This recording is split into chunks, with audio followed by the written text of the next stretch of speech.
절에서 21절까지 보겠습니다. 고린도후서 12장 11절에서 21절까지입니다.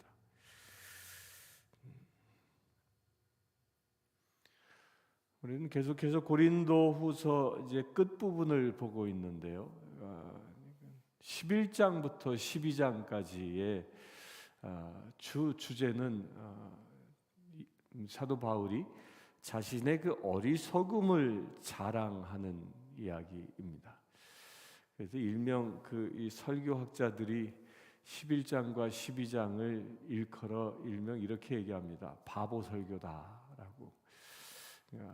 자기의 자랑을, 그것도 약점을 그렇게 자랑하는 것, 마치 세상적으로 보면 바보와 같은 일을 하고 있는 것이다라고 해서 바보 설교라는 별칭이 붙어있는 장이기도 합니다. 그런데 그런 설교를 통하여 우리에게 주는 놀라운 은혜가 있죠. 그 사도 바울과 같은 그 위대한 사도도 자기 자신을 그렇게까지 낮추는 그 겸손함을 우리가 볼 수 있습니다. 11절부터 13절까지 먼저 봅니다. 내가 어리석은 자가 되었으나 너희가 억지로 시킨 것이니 나는 너희에게 칭찬을 받아야 마땅하도다. 내가 아무것도 아니나 지극히 크다는 사도들보다 조금도 부족하지 아니하니라. 사도의 표가 된 것은 내가 너희 가운데서 모든 참음과 표적과 기사와 능력을 행한 것이라.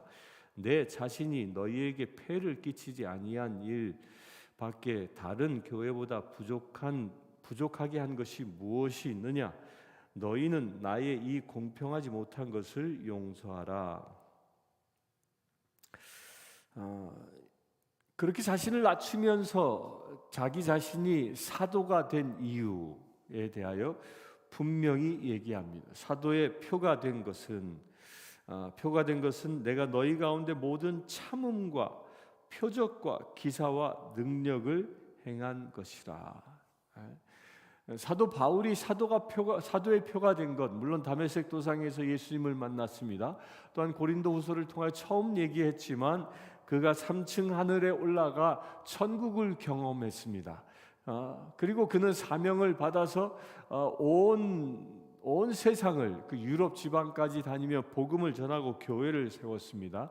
그런데 그 모든 것들이 그렇게 일을 행한 것에 누가 동행하고 있다고 지금 증언하냐면 성령 하나님이 동행하고 있다. 곧 성령 하나님이 나와 동행하여 나를 참을성 있게 만들고 나에게 표적을 일으켜 주시고 나에게 기사를 일으키고 능력을 행하게끔 하셨다. 이것이 나를 사도 되게 한 표징이라고, 그 표다라고 분명히 말합니다. 사도는 직분만을 두고 얘기하는 게 아닙니다. 사도는 사명을 말하는 겁니다. 이 사도란 보냄받은 자라 해서 하나님께로부터 택함 받아 내가 보냄받았다. 그 보냄받은 증거가 뭐냐? 성령 하나님이 나와 동행하고 계시다라는 것입니다. 여러분들 이 말씀에 오늘 도전받을 수 있게 되길 바랍니다. 여러분들 안에 성령 하나님이 분명히 임하여 계십니다. 그것을 믿으십니까? 그것을 믿으시길 바랍니다. 최소한 이 시간 예배를 드리고 있다면 성령 하나님이 임하여 계신 것입니다. 그 성령 하나님이 여러분들로 하여금 새벽을 깨우게 하셨고, 성령 하나님이 여러분들로 하여금 이 시간 기도하게 하시고, 성령 하나님이 여러분들에게 지금 말씀의 은혜를 주고 계시기 때문입니다. 따라서 내가 그것을 믿으면 사도 바울이 사도 되어진 것처럼, 그리하여 그를 통하여 각종 참음과 표적과 기사와 능력들이 나타난 것처럼 여러분들에게도 그와 같은 일이 일어날 것입니다. 인간의 힘으로는 참을 수 없는 일들을 내가 당할지라도 내가 성령의 능력으로 참을 수 있는 인내함이 생길 수 있고요, 내가 인간의 능력으로 행할 수 없는 어떤 표적들도 성령 하나님이 행하실 것이고, 기사들도 놀라운 일들도 성령 하나님이 여러분들을 통하여 행하실 것입니다. 또한 성령은 능력의 하나님이시기 때문에 여러분들을 통해 하나님의 능력을 나타내 보이실 것입니다. 어떤 사명을 가지면, 내가 세상에 보냄받은 사람이다라는 그런 사명을 가지면, 특별히 성신교에 속해 있는 사랑하는 성도님들, 여러분들은 이 대한민국 땅에서부터 이곳까지 보냄받은 사람들입니다. 여러분들이 먹고 살기 위하여, 생존을 위하여 이 땅에 온 것이 아니라 그냥 우연찮게 어쩌다 보니까 온 것이 아니라 하나님이 이미 지명하여 불러 이곳까지 보내주신 것이라는 겁니다.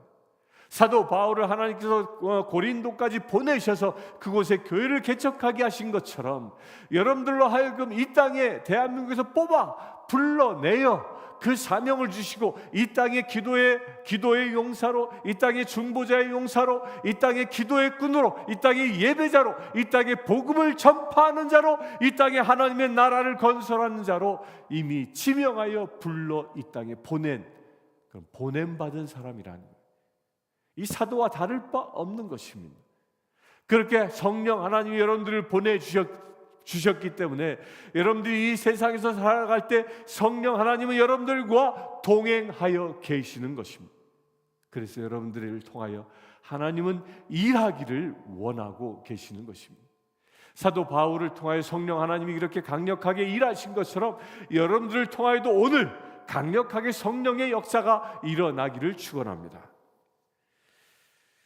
내 자신이 너희에게 폐를 끼치지 아니한 일밖에 다른 교회보다 부족한 것이 무엇이 있느냐? 너희는 나의 이 공평하지 못한 것을 용서하라.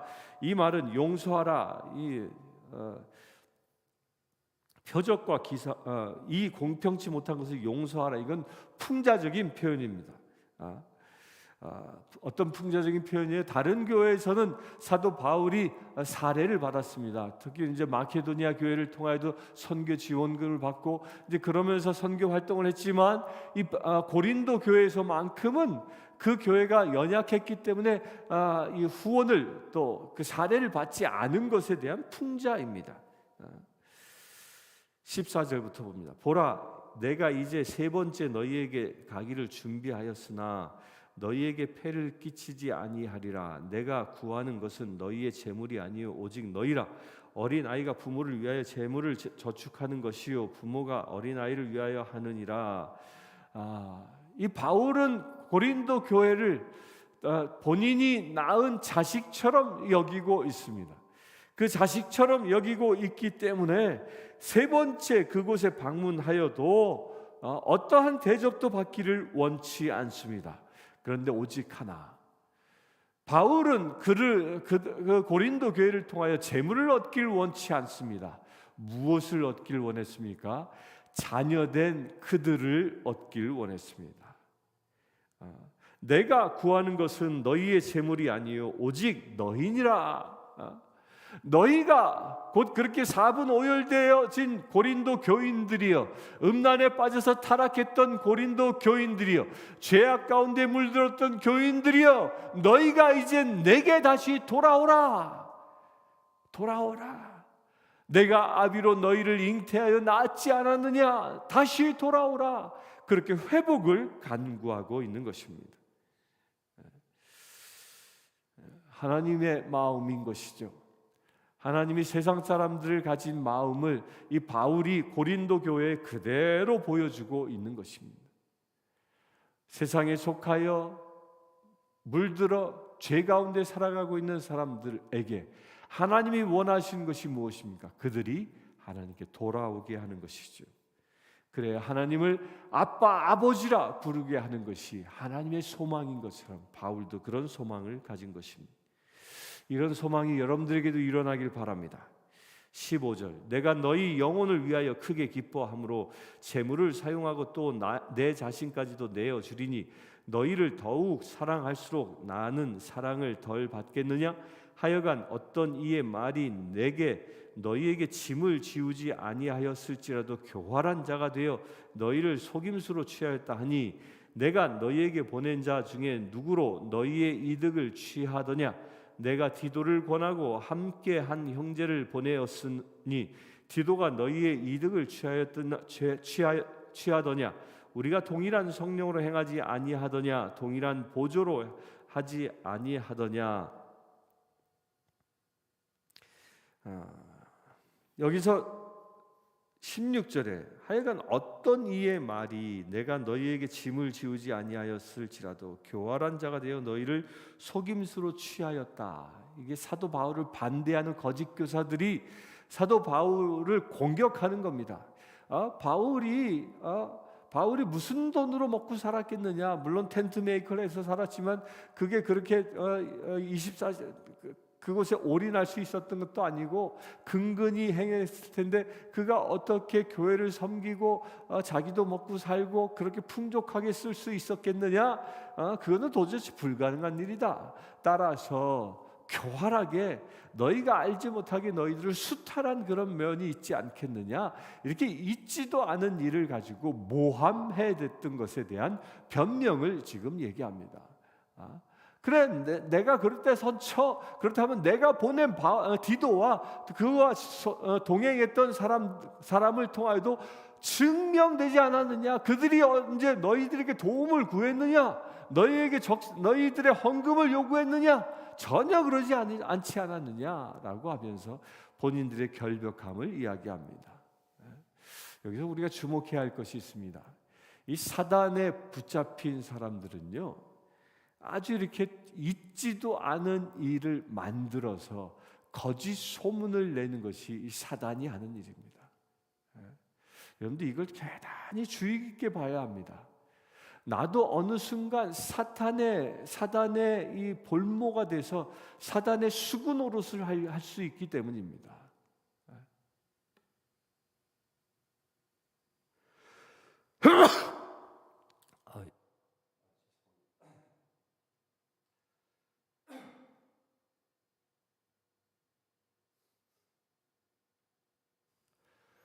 죄송합니다. 재채기가 나서.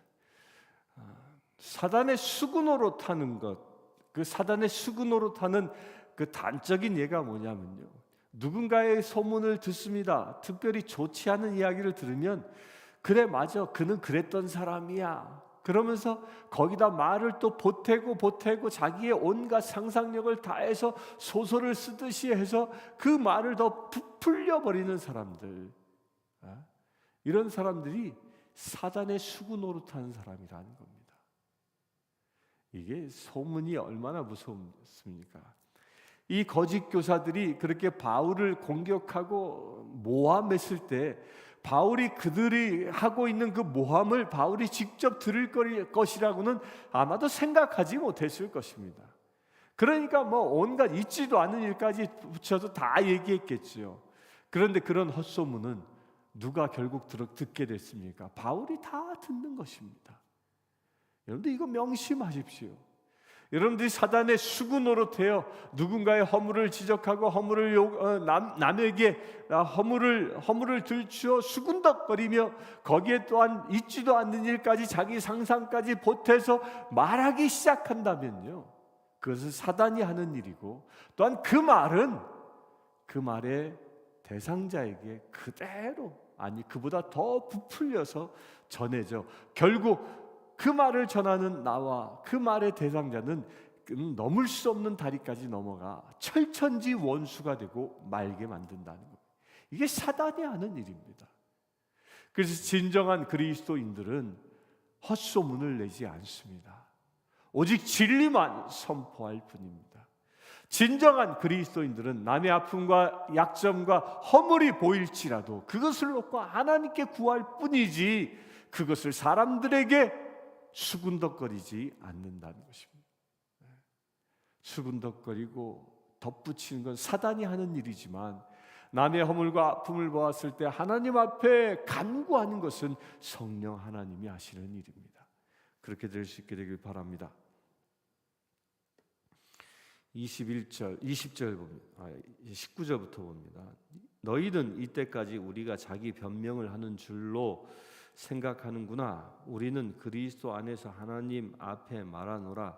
사랑하는 자들아, 이 모든 것은 너희의 덕을 세우기 위함이니라.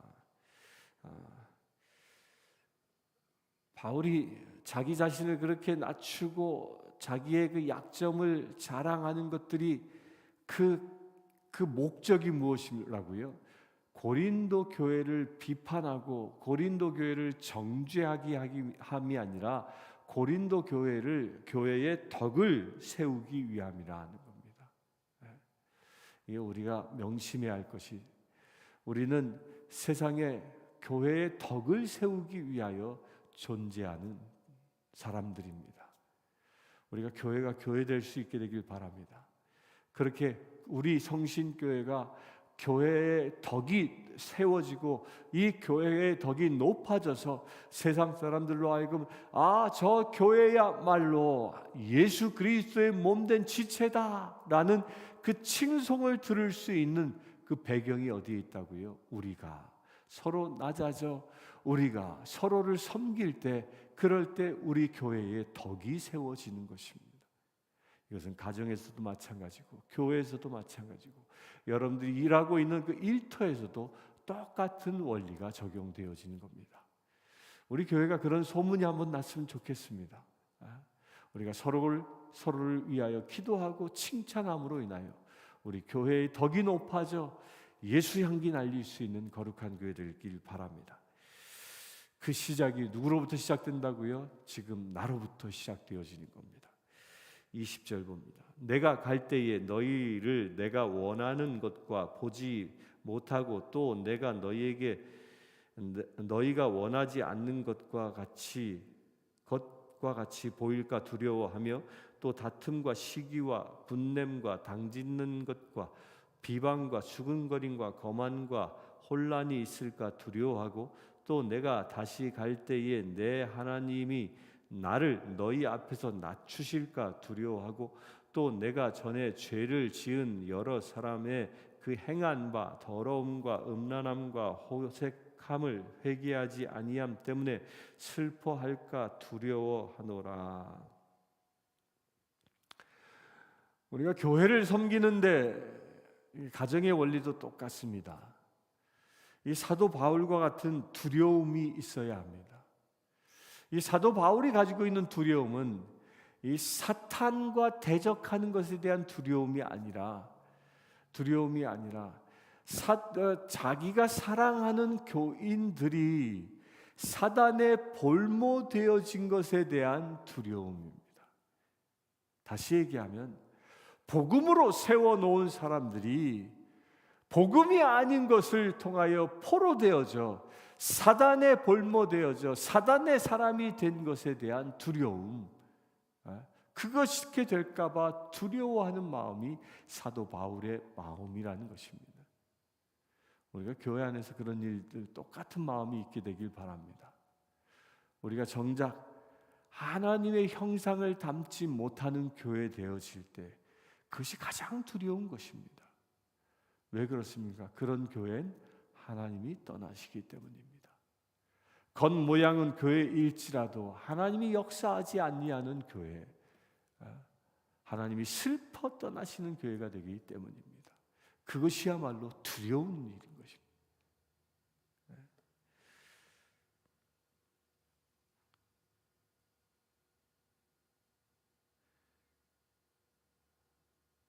그 두려움의 네 가지를 얘기합니다. 너희를 내가 원하는 것 같이 보지 못하고 이것을 두려워한다. 또 너희가 원하는 대로 나를 보지 못하는 것을 두려워한다. 이건 뭘 얘기하는 거죠? 서로가 서로에게 예수 형상을 발견하지 못하는 것에 대한 두려움입니다. 또 다툼과 시기, 비방, 수군거림, 거만함, 혼란이 있을까 두렵다. 이 교회가 망하는 길은요, 이겁니다. 다툼이 일어나고 시기가 일어나고 분냄과 당짓는 것과 비방하고 수군수군거림과 거만함과 혼란이 있는 이런 것들이 교회를 장악하면 교회는 망한 겁니다. 그것을 두려워한다는 것이죠. 우리가 이것을 두려워한다면 이로부터 벗어날 수 있게 되길 바랍니다. 이렇게 사단에 수구되어지지 아니하고 오직 성령에 사로잡힌 바 되었을 때 이런 두려움들이 떠나가는 것이죠. 내가 다시 갈 때 하나님이 나를 너희 앞에서 낮추실까 두려워하고, 이게 다른 얘기가 아니라요, 사도된 바울을 사도로 여기지 아니할까 두려워한다는 얘기입니다. 하나님이 분명 고린도 교회에 바울을 보내셨음에도 불구하고 그들이 바울을 하나님이 보낸 자로 여기지 않을 때, 그럴 때에 대한 두려움인 것입니다. 이건 거꾸로 얘기하면요, 우리 서로는 다 하나님이 보낸 사람이다라고 서로를 받아들여야 한다라는 말씀인 겁니다. 우리는 그냥 우연찮게 모인 존재가 아닙니다. 저 또한 우연찮게 이곳에 와서 사역하는 자가 아닙니다. 하나님이 보내셨기 때문에 여기에 온 것이죠. 여러분들 모두가 다 이 내시빌 땅까지, 그리고 이 성신교회에 누가 보내셨습니까? 내가 좋아서 내가 선택해 온 것이 아니라 하나님이 보내셨다는 겁니다. 그렇게 보냄받은 사람이라는 그런 당당한 자긍심을 갖게 되길 바랍니다. 그럴 때 이런 두려움이 떠나가는 것이죠. 또한 회개치 아니함 때문에, 음란함과 호색함으로 회개치 아니함 때문에 슬퍼할까 두려워하노라. 그러니까 사도 바울이 고린도 교회를 만났을 때 무려 4번에 걸쳐서 서신을 보냈음에도 불구하고 그들이 회개치 아니하고 이런 모습들로 호색함, 음란함, 이런 더러움들로 아직도 가득 차 있다면 얼마나 슬프겠느냐. 따라서 바로 회개하라는 것이죠. 교회가 허락하지 말아야 할 것들을 다시 한번 쭉 이야기합니다. 무엇입니까? 다툼, 시기, 분냄, 당짓는 것, 비방, 수군거림, 거남한 혼람, 또한 더러움, 음란함, 호색함, 이런 것들은 교회가 허용해선 안 된다는 겁니다. 온전히 회개하고 주님 앞에 정결함을 유지하는 교회 되어질 때 그 교회를 통하여 하나님은 역사하십니다. 함께 기도하겠습니다. 주 아버지 하나님, 바울처럼 나의 약한 것을 자랑하며 또한 바울처럼 교회를 사랑하기를 원합니다. 또한 바울처럼 하나님이 보내신 사람인 것처럼 우리 또한 주께서 보내신 사람임을 믿음으로 고백합니다. 아버지 하나님, 보냄받은 귀한 지체들, 오늘 하루 또한 살아가며 주님께 충성하며 오직 주님만 바라보며 주님의 말씀에 의하여 살아갈 수 있는 거룩한 지체들 되게 하여 주시옵소서. 그래 온전히 거룩함을 회복할 수 있는 믿음의 지체들 되게 하시고 우리의 삶의 행보를 통하여 이 교회가 덕이 쌓여지게 하시고 이 교회를 통하여 하나님의 영광이 이 땅 가운데 드러나게 하여 주시옵소서. 우리 주 예수 그리스도의 이름으로 기도드리옵나이다. 아멘. 지금 우리 주 예수 그리스도의 은혜와 하나님의 크신 사랑과 성령님의 감화감동 교통 치유하심이 이 시간 예배하는 주의 사랑하는 모든 지체들 위해 지금부터 영원토록 함께 하실지어다.